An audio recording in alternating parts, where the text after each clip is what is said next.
Hi Roopa cooking for family ಸ್ವಾಗತ. ಇವತ್ತಿನ blog ನಮಗೆ ಗೊತ್ತಿಲ್ದೇ ಊರಿಗೆ ಕರೆಸ್ಕೊಂಡಿದ್ರು ಮಗ್ಗಿಗೆ. ಅಲ್ಲಿಂದ ನಮ್ಮ ಸತೀಶ್ ಮಾವ ಸೀದಾ ಗಾಡೀಲಿ ಕರ್ಕೊಬಂದರು. ನಮಗೆ ಗೊತ್ತೇ ಇಲ್ಲ ಹಬ್ಬ ಅಂತ ಹೇಳ್ಬಿಟ್ಟು. ಕೊರಟೀಕೆರೆ ನಮ್ಮೂರಲ್ಲಿ ಇವ್ರ ಅತ್ತೆ ಮನೆ ಇವತ್ತು ಹಬ್ಬ. ಅದಕ್ಕೆ ಇವತ್ತು ಹಬ್ಬ ಅಂತ ಅಂದ್ಬಿಟ್ಟು ಎಲ್ಲ ರೆಡಿ ಮಾಡ್ಕೊತಿದ್ದಾರೆ. ಕರೆಂಟ್ ಬೇರೆ ಇತ್ತಿಲ್ಲ, ಕತ್ಲೆ.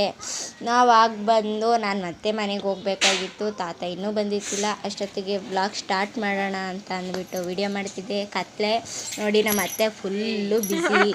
ನಮ್ಮ ಅಜ್ಜಿ ಅಂತೂ ಹೇಳಲೇಬಿಡಿ, ಅಷ್ಟೊಂದು ಬ್ಯುಸಿ. ಇದು ಚಿಕನ್ ಸಾಂಬಾರು ಎಲ್ಲ ರೆಡಿ ಮಾಡ್ಕೊತಿದ್ದಾರೆ. ನಾವು ಅಷ್ಟೊತ್ತಿಗೆ ಹೋಗ್ಬಿಟ್ಟು ಓದೋ ನನ್ನ ತಂಗಿರಿಬ್ಬರು ಆಟಾಡ್ತಿದ್ರು. ಅವಳು ಪೂರ್ವಿ, ಅವಳು ಬಂದಿತ್ತಿಲ್ಲ ಇನ್ನೂ. ನಮ್ಮ ಅಜ್ಜಿ ನೋಡಿ ಹೆಂಗೆ ಓಡಾಡ್ತೈತಿ ಅಂತವ. ಕರೆಂಟ್ ಇಲ್ಲದೆ ಇರೋ ಕಾರಣಕ್ಕೆ ಏನೂ ಕಾಣಿಸ್ತಿತ್ತಿಲ್ಲ ಅಲ್ಲಿ. ನನ್ನ ತಂಗಿರಿಬ್ಬರು ಚೆನ್ನಾಗಿ ಆಟಾಡ್ತಾಯಿದ್ರು. ನಮ್ಮಮ್ಮ ಹೋಗಲ್ ಸೈಡಲ್ಲಿ ಸುಮ್ಮನೆ ಕೂತಿತ್ತು. ನನ್ನ ತಂಗಿ ಅಕ್ಕ ಮಕ್ಕ ತೋರಿಸ್ಬೇಡ ಅಂತ ಅಂದ್ಬಿಟ್ಟು ಅಂತಿದ್ಲು. ನಾನು ಊರಿಗೆ ಹೋಗ್ಬೇಕಾಯ್ತು. ಅಷ್ಟೊತ್ತಿಗೆ ತಾತ ಬಂದರು.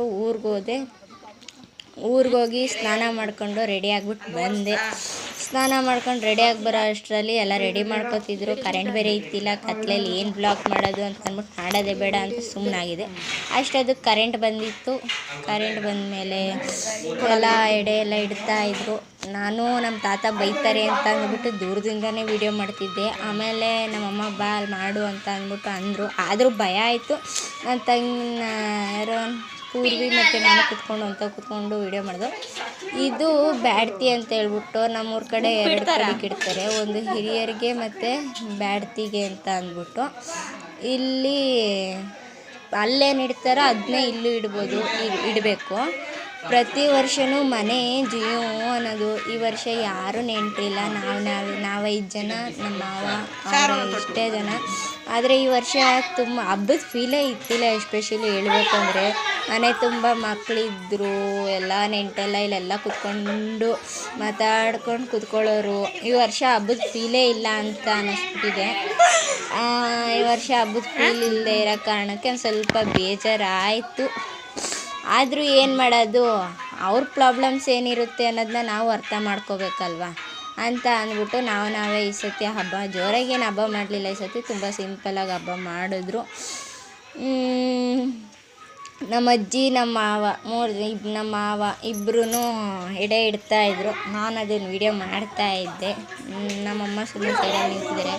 ಇನ್ನು ಇವಳು ನೋಡಿ, ನನ್ನ ತಂಗಿ ಸೈಲೆಂಟಾಗಿ ಕೂತ್ಕೊಬಿಟ್ಟಿದ್ದಾರೆ. ಅವರು ನಮ್ಮ ಅಜ್ಜಿ ಅಂತ ಅಂದ್ಬಿಟ್ಟು. ಆಮೇಲೆ ಎಲ್ಲ ಎಡೆ ಇಟ್ಟಾಯಿತು. ಒಬ್ಬೊಬ್ಬರಾಗಿ ಬಂದು ಪೂಜೆ ಮಾಡಿದ್ರು. ಈಗ ನಮ್ಮ ಸುತ್ತಾತ ಅಂತ ಅಂದ್ಬಿಟ್ಟು ಅವ್ರು ಪೂಜೆ ಮಾಡ್ತಿದ್ದಾರೆ. ನೆಕ್ಸ್ಟು ನಮ್ಮ ನೆಕ್ಸ್ಟು ನಮ್ಮ ಅಜ್ಜಿ ಅಂದರೆ ನಮ್ಮ ತಾತ ಅವರ ಅಮ್ಮ, ಅವ್ರು ಪೂಜೆ ಮಾಡಬೇಕು ಅಂತ ಅಂದ್ಬಿಟ್ಟು ಬಂದರು. ಎಲ್ಲ ಒಬ್ಬೊಬ್ಬರಾಗಿ ಪೂಜೆ ಮಾಡಿದ್ರು.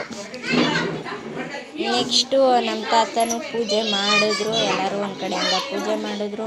ಇನ್ನೇನು ಪೂಜೆ ಆಗೊಂದು ಸ್ವಲ್ಪ ಅಲ್ಲಿ ಪಕ್ಕದವ್ರನ್ನೆಲ್ಲ ಕರೆದಿದ್ರಲ್ಲ, ಅವರೊಂದು ಸ್ವಲ್ಪ ಜನ ಬಂದರು. ಆಗೊಂಚೂರು ಒಂದು 5 ನಿಮಿಷ ಹಬ್ಬದ ಕಳೆ ಕಾಣಿಸ್ತು. ಆಮೇಲೆ ಮತ್ತೆ ಅದೇ ಫೀಲ್ ಆಯಿತು. ನಾವೇ ಅನ್ನೋ ಫೀಲ್ ಆಗೋಯ್ತು. ಇವ್ರು ನಮ್ಮ ಕಾಂತ ಮಾವ ಬಂದು ಪೂಜೆ ಮಾಡ್ತಿದ್ದಾರೆ. ನಮ್ಮ ಕಾಂತ ಮಾವನ ಮಕ್ಕಳು ಅವರೆಲ್ಲ ಬಂದು ಎಲ್ಲ ಮಾಡ್ತಿದ್ರು. ನಮ್ಮ ಅಜ್ಜಿ ನೋಡಿ ಇಲ್ಲಿ, ನಮ್ಮ ಅಜ್ಜಿ ನಗಾಡ್ತಿದ್ದಾರೆ. ಆಯಿತು ಅಂತ ಅಂದ್ಬಿಟ್ಟು ಎಲ್ಲ ಮಾಡಿದೆ ವೀಡಿಯೋನ. ನೆಕ್ಸ್ಟು ಪೂಜೆ ಗೀಜೆ ಎಲ್ಲ ಆಯಿತು. ಪೂಜೆ ಎಲ್ಲ ಮಾಡಿದ್ರು. ನೆಕ್ಸ್ಟು ನಮ್ಮಮ್ಮ ಪೂಜೆ ಮಾಡ್ತಿದ್ದಾರೆ. ನಮ್ಮಮ್ಮ ಪೂಜೆ ಮಾಡಿದ್ಮೇಲೆ ನಾನು ಮಾಡೋಣ ಅಂತ ಅಂದ್ಬಿಟ್ಟು ನಾನು ಮಾಡೋದನ್ನ ವೀಡಿಯೋ ಮಾಡಿಸ್ಲಿಲ್ಲ. ನಮ್ಮ ಅತ್ತೆ ಮಾಡ್ತಾ ಇದ್ದಾರೆ ಪೂಜೆನ. ನೆಕ್ಸ್ಟು ನೋಡಿ ನಮ್ಮ ಅಕ್ಕ, ನಮ್ಮ ಬ್ರೋ ಅವ್ರು ಪೂಜೆ ಮಾಡ್ತಿದ್ದಾರೆ.